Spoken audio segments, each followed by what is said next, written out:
ਇਹਦਾ ਪਰਕ ਹੁੰਦਾ, ਇਹਦਾ ਸ਼ੌਕ ਕਰੋ ਮਾਸ਼ਾਅੱਲਾ। मतलब किसी भी शेख दे घर दे गले ते पाए काल खुला है जी सियालकोटी शेखां दे ने खुला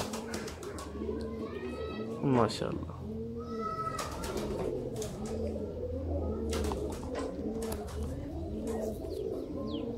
लेकिन अज जो शेखां वाला अज तुर गया ना बड़ी फुल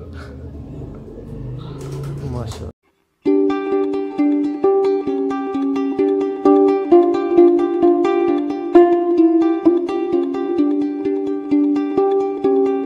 दिल भाई मौजूद ने ते अज तुहानू सियालकोटी शेखां वाली नस्ल का शौक करावांगे।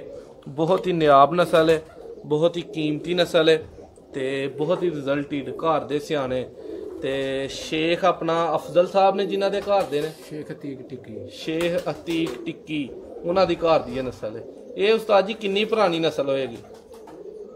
ये बहुत पुराने उन्होंने काले वाले को 100 साल पुराने होंगे वैसे तो जदों दे देखने भी सुने ही उन्ने बेशक नहीं। ठीक हो गया शेखां वाली नस्ल। ठीक है, लो दोस्तों वीडियो का आगाज करने तुहानू प्योर शेखां वालियां दा शौक कराने नाले तुहानू भी पहचान होई है कि प्योरिटी च अख की है, प्योरिटी है की चीज़ है माशाअल्लाह। ए दोस्तों अख दा शौक अगर अमर भाई भी वीडियो वेख रहे ने लाहौर तो ते वो भी इन्हां दा शौक करन। अमर भाई ये साडे उस्तादे मोहतरम ने दोके खूर्द तो सियालकोट ये पिंड भी वाकया ते इन्हां दी छत है तुहानू शौक करा रहे हैं माशाअल्लाह। ए अख दा शौक करो जी दिल भाई, दूसरी अख का शौक करो।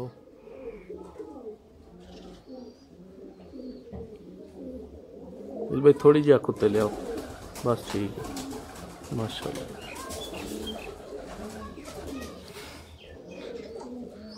जी दोस्तों अख का शौक करो, बहुत ही खूबसूरत।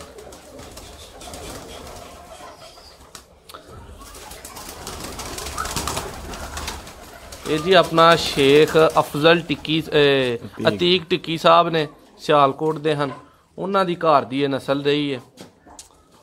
इहदा परक हुंदा, इहदा शौक करो माशाअल्लाह। मतलब किसी भी शेख दे घर दे गले ते पाए काल खुला है जी सियालकोटी शेखां दे ने खुला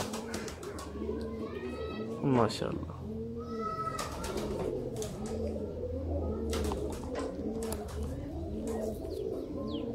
लेकिन अज जो शेखां वाला अज तुर गया ना बड़ी फुल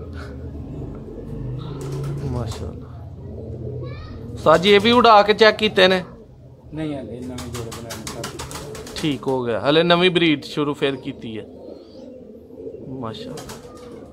जोड़ा ही को बने ही जाए तैयार होया ही साजी इन्हां नूं छापे बड़े ने आ मादी नूं लाल छापे भी चंगी नहीं सब गए। लो दोस्तों ए उस्तादे मोहतरम हुण तुहानू शौक कराणगे माशाअल्लाह। ए अख दा शौक करो बस, ठीक है उस्ताद जी माशाअल्लाह। ए शेखां वाली मादी है, गर्मी बड़ी है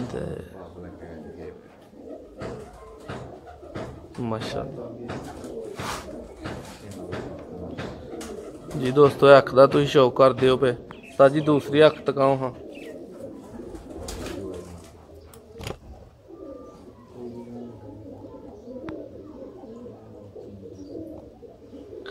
दोस्तों अख वेखो, शेखां दे घर दी अख है, सियालकोटी अख है। वापसी दी इहदे विच दख तुहानू नज़र आउंदी होएगी, क्यों उस्ताद जी? हाँ जी जरे नज़र आ जाते ने। ठीक है उस्ताद जी, अख च बंदे वेंदे की ने? जरे जरे हुंदे ने रिंग रिंग।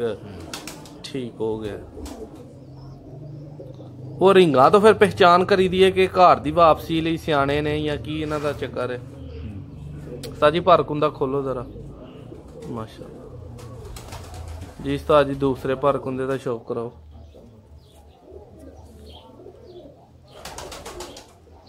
माशाअल्लाह। दोस्तों तुही उस्ताद फयाज साहब दे कोलों शौक करदे हो पे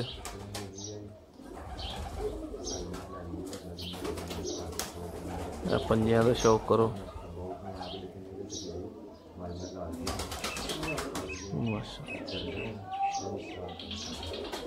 ਸਾਜੀ ਛੱਡੋ ਇਹਨੂੰ। ਲੋ ਦੋਸਤੋ ਇਹ ਜੋੜਾ ਹੈ ਉਸਤਾਦ ਫਿਆਜ਼ ਸਾਹਿਬ ਦੇ ਘਰ ਦਾ, ਜਿਹਦਾ ਤੁਹਾਨੂੰ ਸ਼ੌਕ ਕਰਾਇਆ ਹੁਣੇ ਤਾਜ਼ਾ ਤਾਜ਼ਾ ਹੀ।